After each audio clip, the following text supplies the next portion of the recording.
Today I got a new move for you that's gonna help you fake out defenders, and you can use this in a variety of ways to set them up and do a whole bunch of different things.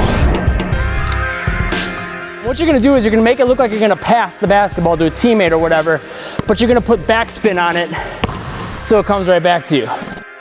To get into the details of how to do this, basically you want this to be set up to look like a regular pass, because if you do it like this, you might get some defenders falling for it, but you're not gonna startle them initially or set it up quite as well initially to make them think you're actually gonna go into a pass.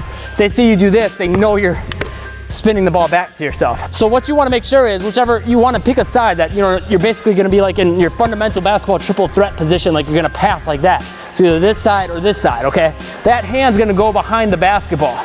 Other hand you want kind of on the front of the ball. So normally if you were to do a pass, this hand will be a little more behind it. For this, you're going to put a little bit in the front, but odds are if you're doing this more game speed, defenders aren't going to notice that, okay? So this hand is going to be behind the basketball.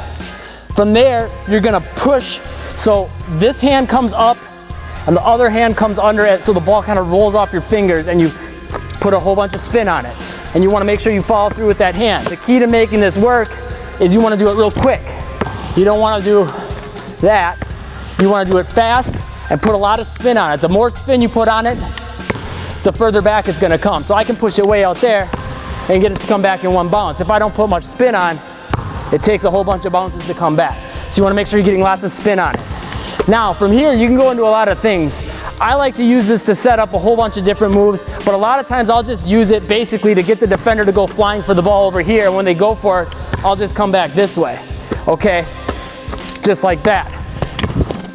Obviously you want to make sure you do this to where you can get to the basketball before your defender. So you don't want to, like if I have a defender right here, I don't want to put the ball right in his hands. I want to put it just out of reach of him, okay? So if he's like right at the 3-point line here, I want to make sure it gets, so it hits the ground short of that, okay? Or, you know, somewhere else to the side more. I know I'm going to get questions on this. Is this move legal? It's kind of a gray area, because some people might say this is a self-pass. Okay, if you do it though, if you haven't dribbled the basketball before, and you know, someone just passed you the ball and you haven't used your dribble yet, personally I would say I would let it go. But some people might call a self-pass on this because you can't pass the ball to yourself. So if you're really throwing it out there far and having it come back to yourself, some defenders and refs might have a problem with this. Now, obviously I wouldn't use this in a fundamental basketball game or a team type of situation. This is more for fun, for pickup basketball, for entertainment, getting oohs and ahs, and just kind of trying to, you know, mess with your defender a little bit more. If you found this video helpful, make sure you hit that like button, click that subscribe button to catch the newest tips, tutorials, drills, breakdowns, and make sure you also get on that notification squad so you can catch it right away. So look, if you thought this move was sick, you haven't seen anything yet, click this link to learn how to do some more crazy moves like that. It's 100% free. You just click that link or the top link in the description down below, you pop in your email, and I will send it to you instantly for free. Thanks for watching, stay tuned for more, and get after your goals today.